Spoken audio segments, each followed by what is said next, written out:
पुढे गेला. ओय कोण कुठं? तो घोडेस्वार म्हणला चल हट रे, खबरदार जर टाच मारून याल पुढे चिंदड्या उडवीन राई राई एवढ्या. अरे 13-14 वर्षाचं पोरग आहे, काय जिगर असेल त्यात. सांगितलं होतं महाराजांनी त्याला शेताची राखण करता करता स्वराज्याची सुद्धा राखण कर. नाही, स्वयंस्फूर्तीनं स्वीकारलेली ही जबाबदारी आहे. हे निर्माण केलंय महाराजांनी. 9 मे 1660 आणि लाल किल्ल्यावर छापा पाडला तो दिवस आहे 5 एप्रिल 1663. 3 वर्ष शाहिस्ता खान होता पुण्यात. 3 वर्ष. किती जिंकला प्रांत त्यांनी 3 वर्षात? सिंहगड, राजगड, तोरणा, पुरंदर, विसापूरचा किल्ला, काही नाही, काही नाही. वर्ष तर असंच गेलं तेच. पुण्यात आल्यावर त्यानं पहिलं घरचं कार्य काढलं. त्याचा सचिव होता जाफर बेग, त्याचा मुलगा कामदार खान. त्याच्याशी आपल्या पोरीचं म्हणजे परी बेगमचं लग्न शाहिस्ता खानानं पुण्यात लावलं. महिनाभर सोहळा चालला होता. मोहिमेवर आलाय. या कामदार खानाचा धाकटा भाऊ नामदार खा, त्यांनी शाहिस्ता खानाला विचारलं, खान साहेब आता 6-7 महिने झाले पुण्यात येऊन, पण अजून काय आपण हालचालच करेना. घेऊ ना एक एक किल्ला, हे राज्य शिवाजी महाराजांचं. शाहिस्ता खान म्हणला वेडा आहे का? निवांत आहे, राहा ना निवांत. उभ्या हिंदुस्थानात औरंगजेबाचा फक्त एकच शत्रू आहे, शिवाजी राजा. आपण जर त्याच शिवाजी राजांचा पराभव केला किंवा ही मोहीम लवकरात लवकर संपवली तर तो औरंगजेब आपल्याला लगेच कंधारला पाठवेल. ते सगळ्यात बेकार आहे रे, त्रासदायक. त्यापेक्षा इथंच राहू, निवांत खाऊ आणि आपल्या बातम्या पाठवत राहू. प्रदेश जिंकत निघालोय, जिंकत निघालोय. तो नामदार खान म्हणाला, हुजूर लिहायला तरी काहीतरी जिंकलं पाहिजे ना. मग बोलावली शाहिस्ता खानानं बैठक. क्या किया जाए? अहो शेतकऱ्यांनी रानातल्या गंजी पेटवल्या, धान्य लपून ठेवलंय. बांधावर 13-14 वर्षाची पोरं त्या 1.25 लाख फौजेशी लढायला तयार आहेत. जणू गावताला सुद्धा भाले फुटले. त्या शाहिस्ता खानाला कळेना कैसे जीता जाए. राजे कुठं कैदेत, राजांशिवाय हे सगळं करतायत लोक. बसली बैठक, क्या किया जाए. आणि मग शाहिस्ता खानाचा एक सरदार म्हणाला, हुजूर ऐसा करते हैं, बोलो. हुजूर इन मरहट्टों की जान है उनके गढ़किलों में, पहले गढ़किले लेते हैं. मराठे खुद ब खुद आएंगे, घुटने टेकते हमारे सामने. आणि शाहिस्ता खानाला पटलं, सही बात. हे मराठे गडकोटाच्या आधारावर लढतात, हे गडकोट पहिले घेऊया. मग मराठे कशाच्या आधारावर लढतील? सीधा घुटने टेकत शरण येतील. आणि मग त्यांनी विचारलं, ऐसा कौन सा किला है जो जल से जल लिया जा सकता? म्हणजे पहिल्याच घासाला पराभवाचा खडा नको, किल्ला असा काढा की पटकन घेता येईल, फारसा डोक्याला ताप नको. मग एक जण म्हणला, हुजूर एक किल्ला आहे. कौन सा? पुणे नाशिक मार्गावरचा संग्राम दुर्ग. हुजूर चाकणचा किल्ला आहे म्हणतात त्याला. असा किल्ला आहे. मराठे कितने हैं? 300-350 होंगे हुजूर. शिबंदी ना हुजूर, बजनीयत ना हुजूर, तोफे बिल्कुल ना हुजूर. तो ठीक है, वही ले लेंगे. ठरलं शाहिस्ता खानाच. अवघे 350 मराठे असलेला, तोफा शिबंदी बजवत अजिबात नसलेला हा चाकणचा किल्ला घ्यायचा. आणि शाहिस्ता खान निघाला. मे महिन्याच्या शेवटच्या आठवड्यात पुण्यावरनं त्यांनी कूच केली. 21,000ची फौज घेऊन शाहिस्ता खान निघाला. आता मराठी किती आहेत चाकणच्या किल्ल्यावर? 350. शाहिस्ता खान किती फौज घेऊन निघालाय? 21,000. बर घेऊन किती आलाय? 1,15,000. मग 21,000च का? सगळेच घ्यायचे ना. चला येऊ फिरून. 1,15,000 फक्त 21,000च का? तेवढेच का घेतले सोबत? कारण हा चाकणचा किल्ला एवढा मोठा आहे. या चाकणच्या किल्ल्यात 21,000 सैन्यानं नीट उभा राहायचं म्हटलं तरी जागा पुरायची नाही. एवढासा छोटासा किल्ला, अवघे 350 मराठे, आणि तो जिंकायला शाहिस्ता खान 21,000ची फौज घेऊन आला. बघता बघता चाकणच्या किल्ल्याला ते 21,000 फौजेचा वेढा पडला. चाकणचा किल्लेदार आहे फिरंगोजी नरसाळा, त्याने 21,000चा सेनासागर बघितला. दुसरा कुणी असता तर म्हणला असता चलो भागो, डिपॉझिट पण राहणार नाही. पण हा फिरंगोजी हटला नाही. पळून जायचं तर नाव नाही. ही उभा राहायची जी जिगर आहे ना, ती जिगर पेरली या मातीनं. काय अडचण नव्हती हो, महाराज तर कैदेत होते. एखादा म्हणला असता कोणाला कळतंय काय केलंय आपण. तो शाहिस्ता खान कसा पत्र लिहितोय, जीत रहे हे हुजूर, लिहू आपण पण नाही. स्वामीनिष्ठा काय असते ना, ते फिरंगोजींनी दाखवलं. आपली अडचण हो, केवढे ते रोज एक वरड चाललाय, जमणार आहे का आपल्याला? नाही हो प्रकार, अजिबात नाही. एक सांगू, तुमच्या माग किती आहेत याला महत्व नाही, तुमच्या माग असणारे कसे आहेत हे फार महत्वाचं आहे. शाहिस्ता खानाच्या मागे 1,15,000 होते. महाराजांच्या मागे फक्त शेकड्यात नाहीतर हजारात होते, पण असे होते की लाखाला भारी होते. तुम्हाला राणा प्रताप माहिती असेल. त्या राणा प्रतापाचा सेनापती भामासिंह एके दिवशी धावत धावत राणा प्रताप पकडाला. ठाकुर जी गजब हुआ, क्या हुआ, जहांगीर येतोय, 1,00,000ची फौज घेऊन येतोय. बर मग काय 1,00,000ची फौज घेऊन आपल्यावर हल्ला करायला येतोय? अरे हो की मग. ठाकूरजी आपले फक्त 15,000 आहेत. बर मग ठाकूरजी असं का करता? त्यांचे 1,00,000 आहेत, आपले फक्त 15,000 आहेत. अरे हो ना मग. ठाकूरजी त्यांचे 1,00,000 सैन्य आहे, आपलं फक्त 15,000 आहे, कसं टिकणार? असं आहे का? बर चला, मी येतो तुमच्या बरोबर. त्याने काय होईल? 15,000 एक होऊ. अहो ते 1,00,000 आहेत. राणा प्रताप म्हटला तसं नाही, मी 1,00,000 आणि तुम्ही 15,000. किती झालो? 1,15,000. ते तर फक्त 1,00,000 आहेत. चला, ही स्वतःला 1,00,000 समजायची जी जिगर आहे ना, ती जिगर माझ्या फिरंगोजी नरसाळ्याच्या उरात आहे. 21,000 असू दे रे, मी 1,00,000 आहे. आला शाहिस्ता खा. आता जरा रोपडं बदललंय किल्ल्याच. सोपा नाही. वेडा बाहेरून टाकला खरा, भुईकोट किल्ला आहे. किल्ल्याच्या चारही बाजूनी पाण्याचा खंदक 35 फूट खोल आणि 35 फूट रुंद. त्यात जनावर, मगरी, साप, पाणी आत जाणं शक्यच नाही किल्ल्यात. महाद्वाराच्या तिथून एक पूल टाकावा लागायचा त्या खंदकावर, आणि मग किल्ल्यातली लोक बाहेर पडायची आणि बाहेरची लोक त्या पुलावरनं किल्ल्यात आत यायची. शाहिस्ता खान आल्याचं बघितलं, 21,000चा वेढा पडलेला बघितला. तसा फिरंगोजीनं खंदकावरचा तो पूल उचलून किल्ल्यात आत घेतला. आता खंदक मोकळा, खंदकात पाणी, मगरी, साप, जनावर आत येणं शक्यच नाही. शाहिस्ता खान आला खरा, पण बाहेरच, नो एंट्री. महिना झालो त्याला सुचेनाच काय.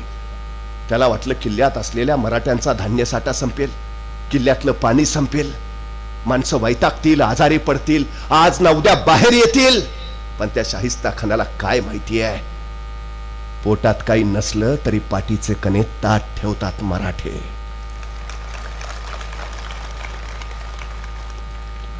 लढतात, झुंजतात, मरतात, पण हू की चू करत नाहीत मराठे. वैतागला शाहिस्ता खा.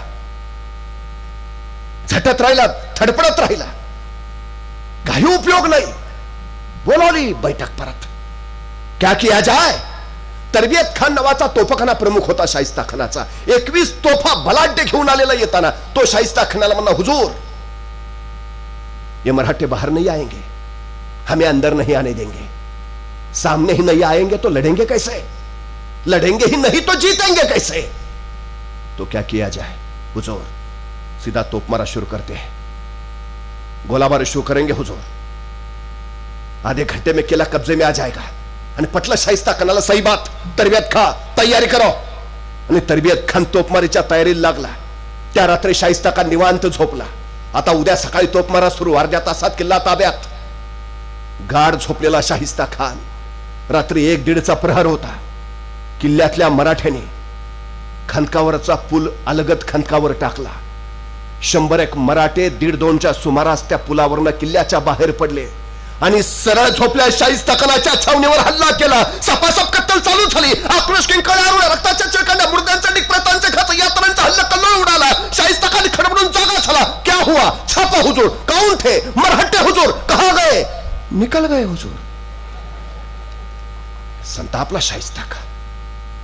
शाहिस्ता खां के डेरे पर हमला, छापा, तरबेत खा, तोफे लगाओ. अभी क्या भी? आता रात्रीचे 2 वाजलेत आणि शाहिस्ता खान सांगतोय तोफे लगाओ अभी क्या भी. तरबेत खान म्हणला हुजूर अभी अंधेरा है, अभी तोफे लगाएंगे तो गोले सीधे हम पे ही बरसेंगे. सुबह तक राह देखते हैं. चरपडला शाहिस्ता खान. पर्याय नव्हता. दुसऱ्या दिवशी सकाळी 6 वाजता शाही हत्तीच्या अंबारीत शाहिस्ता खान बसला. 21 बलाढ्य तोफा किल्ल्याच्या दिशेने तोंड करून ठेवल्या. दारुडा ठसून भरला. वातान बाहेर काढली. आता शाहिस्ता खानाची इशारा झाली की वातान पेटवायची. तोफमारा चालू आणि शाहिस्ता खानाची इशारा झाली. तरबेत खान हातात पेटती मशाल घेऊन पुढे झाला आणि तोफेची वातान पेटवणार. तोच गडावरच आवाज आला, धडम धम. एक तोफेचा गोळा सू सू करत येतो त्यांच्या दिशेनं. तसा तरबेत खान कडाडला. तोफे पीछे लो, तोफे पीछे लो. त्या शाहिस्ता खानला सुचायचं बंद झालं. क्या क्या क्या क्या क्या हुआ हुजूर? मरहट्टों ने गोला बारिश कर दी है. आगे रहेंगे तो उनके गोले सीधे हम पे बरसेंगे, पीछे आएंगे हमारे गोले उन तक नहीं पहुंचेंगे. तोपखाना नाकामयाब हुजूर. क्या शाहिस्ता खानाला काही कळेच ना. अरे पण मराठ्यांकडे तोफा नव्हत्या ना. तोफा नव्हत्या मराठ्यांकडे. मग तसा तरबियत खान म्हणाला हुजूर मराठ्यांकडे तोफा नव्हत्या पण डोकं तर होतं. मतलब मराठ्यांनी लाकडाच्या तोफा तयार केल्यात. त्याला आतून जनावराचं कातडं लावलंय. हुजूर त्यांची एक तोफ आपल्या 10 तोफेला भारी आहे. ठीक, तोफा तयार केल्या तोफा तयार. दारुगोळा कुठून आणला? तसा तरबियत खान म्हटला मग रात्री छापा कशाला टाकलेला? हा आपलाच दारुगोळा आहे हुजूर. मराठे परिस्थितीवर रडत नाही बसले, लढत बसले. ते हल्ली बिघडलो आमचं. ते हल्ली कुणीतरी येतो आमची परिस्थिती नव्हती हो. तू गप. मला भयान राग येतो असल्या माणसांचा. आमची परिस्थिती नव्हती हो. परिस्थिती माणसाला घडवती नाही, परिस्थिती माणसाला बिघडवती नाही. माणूसच परिस्थिती घडवतो आणि माणूसच परिस्थिती बिघडवतो. ही सगळ्यात मोठी वस्तुस्थिती आहे. अनेक लोक सतत आता ते सांगत राहतात हो काय त्या लॉकडाऊन सगळं संपलंय. 2 वर्ष भयानक. माणसं निराश होत आहेत, हताश होत आहेत, आत्महत्येच्या मार्गापर्यंत जातात. मला कळत नाही मग लढाई कसली? आयुष्य म्हणजे काय फुलांचा फुललेला ताटवाय? काटे टोचणारच आहेत हो. वेदना सहन करायची ताकद ठेवावी लागेल आणि वेदनेच्या ओरावर पाय देऊन पुढे जायची हिंमत बांधावी लागेल. महाराजांनी ते केलंय. मिर्झा राजा जयसिंह आला 3.25 लाखाचे फौज घेऊन महाराष्ट्राच्या उरावर. काय केलं त्यांनी? या कोरोनाला जशी माणसं हॉस्पिटलाइज केली तर मिर्झा राजा जयसिंह सुद्धा गावाच्या गावात झाडत गेला, खुलेआम कत्तली आरंभत गेला. राज्य उभा करायचा आहे, स्वराज्य निर्माण करायचं आहे. पण रयतेचे होणारे हाल, रयतेचे होणारे मृत्यू, महाराज विवश झाले, व्याकुळले. हे राज्य कुणासाठी? रयतेसाठीच ना. मग रयतच वाचत नसेल तर राज्य वाचून काय उपयोग? महाराज 2 पावलं मागे आले. अनेकांना वाटतं कशाला आता परत हे लॉकडाऊन बिकडाऊन. जान सलामत सगळंच भरपूर मिळतं. शिर तर राहिलं पाहिजे मग पगडी मिळेल. तुमच्या माझ्या आयुष्यापेक्षा या आयुष्यात दुसरं काय मोलाचं आहे, काय महत्वाचं आहे? महाराजांनी तोच तर विचार केलाय. रयत जगली तर राज्य उभा करून उपयोग. राज्य उभा करू पण रयतच नसेल तर उपयोग काय? 2 पावलं मागाले. मिर्झा राजे बरोबर तह करून टाकला. पुरंदरासह 23 किल्ले मिर्झा राजेला दिले. आतापर्यंत कमावलेलं सगळं गेलं. मान्य आहे या 2 वर्षात अनेकांना तोटा झालाय, अनेकांचे व्यवसाय बंद आहेत, अनेकांना अडचणी आल्यात, कमावलेलं सगळं गेलं, मान्य आहे, महाराजांचंही गेलं, अनेकांचं रक्त सांडून, अनेकांनी कुर्बानी देऊन जे स्वराज्य उभा केलं होतं त्यातलं सगळं 23 किले मिर्झा राजाला द्यावे लागले, कमावलेलं सगळं गेलं, निराश झाले महाराज. 1665 ची घटना आहे. मिर्झा राजाला सगळं देऊन टाकलंय, काही नाही हातात महाराजांच्या. 23 होते तेवढे मोठमोठाले सगळे किल्ले देऊन टाकले, कमावलेलं सगळं. आग्र्यात होते महाराज मिर्झा राजे. त्या मनसबीनंतर औरंगजेबाच्या कैदेत लॉकडाऊन मध्येच होते, 1.5 वर्ष. या इथं आपण घरात तरी आहोत, आपल्या शत्रूच्या घरात होते, शत्रूच्या कैदेत होते महाराज. पण या आग्र्याच्या लॉकडाऊन मध्येच त्यांनी उरात मराठी साम्राज्याचा पाया रचला. उद्ध्वस्त झालेल्या स्वराज्यातून पुन्हा गरुड भरारी घेतली आणि या स्वराज्याला 32 मणी सुवर्ण सिंहासनाचा मळवट भरला आणि हर हर महादेव करत मराठी साम्राज्य रायगडाच्या माथ्यावर उभा केलं. 1665 ला सगळे किल्ले दिलेत. 1674 ला महाराजांनी राज्याभिषेक केला. महाराजांकडे किती किल्ले आहेत माहिती आहे? 361. 65 ते 74 अवघ्या 9 वर्षात महाराजांनी 361 किल्ले कमावले. हरायचं काय? निराश व्हायचं कारण काय? माझा फिरंगोजी त्या जिद्दीनं लढतो इथं. चाकणचा किल्ला घ्यायचा आहे, समोरासमोर लढाई होईना, तोफखाना नाकामयाब, करावं काय?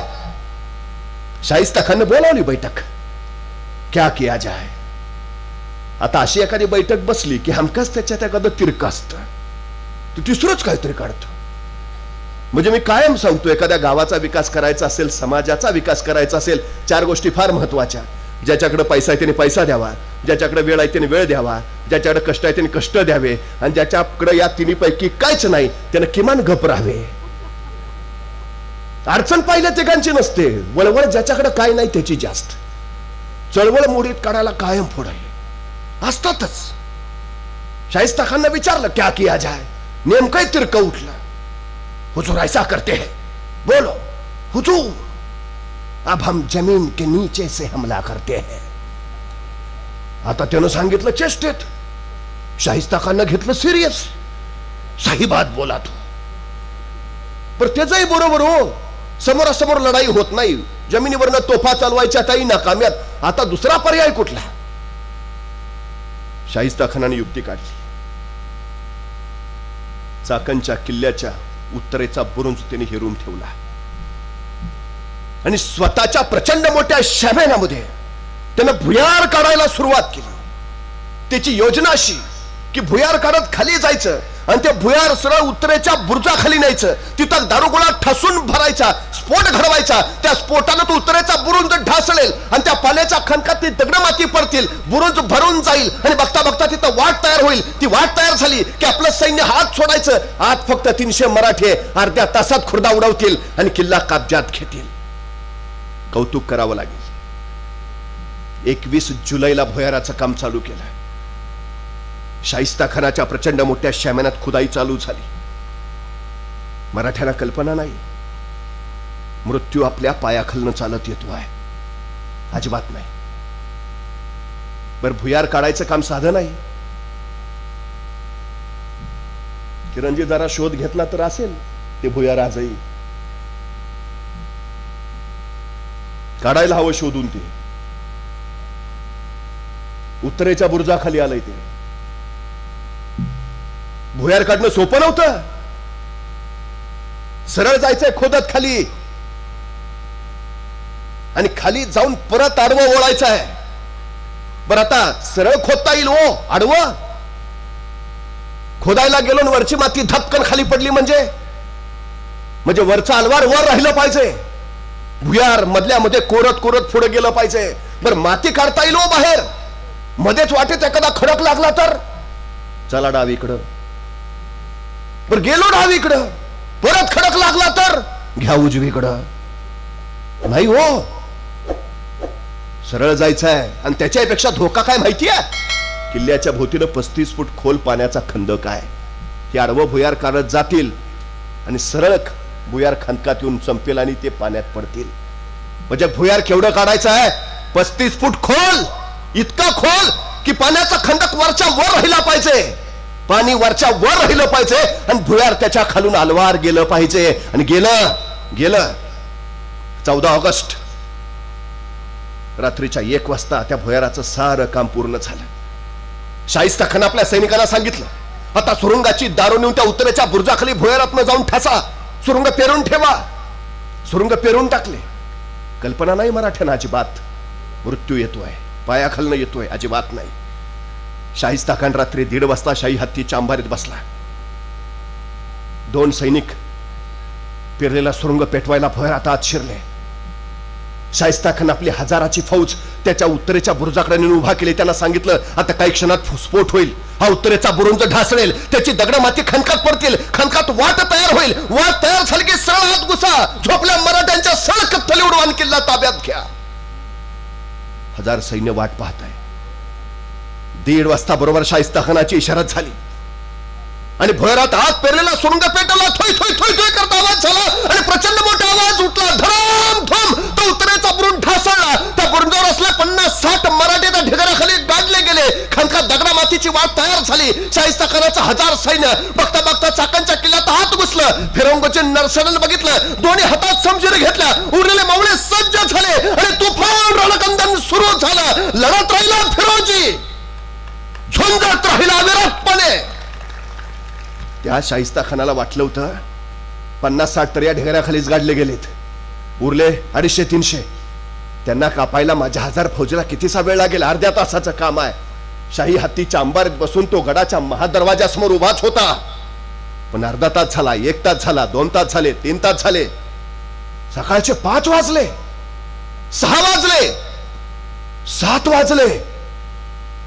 सूर्य उगवला, लख प्रकाश पडला. महाद्वार उघडायचं नाव नाही. शाहिस्ता खानाला काय कळे ना, 50-60 मराठे त्या ढिगाऱ्याखाली गाडले गेलेत, उरले 250-300. ते कापायला माझ्या 1000 सैन्याला इतका वेळ? माझं सैन्य करतंय का? झोपलं काय जाऊन? त्याने आणखी 1000 ताज्या दमाचं सैन्य पाठवलं. जाऊन बघा बघा काय चाललंय. ताज्या दमाचं 1000 सैन्य आत शिरलं तर फिरंगोजी त्यांचे सहकारी झुंजतायतच आहे, बेदरकार लढतायत. त्या फिरंगोजीचं ते तेज, ते शौर्य बघून येणारा प्रत्येक जण थिजत होता. तेव्हा तेव्हा फिरंगोजीवर चालून जात होता, पण सपासप फिरंगोजी कडत होता. अरे तलवारीच्या टोकावर भाकरी भाजतात मराठे. शाहिस्ता खा, तुला भाजायला वेळ नाही लागणार. त्या धगीनच गारच झालं शाहिस्ता खानाचं सैन्य.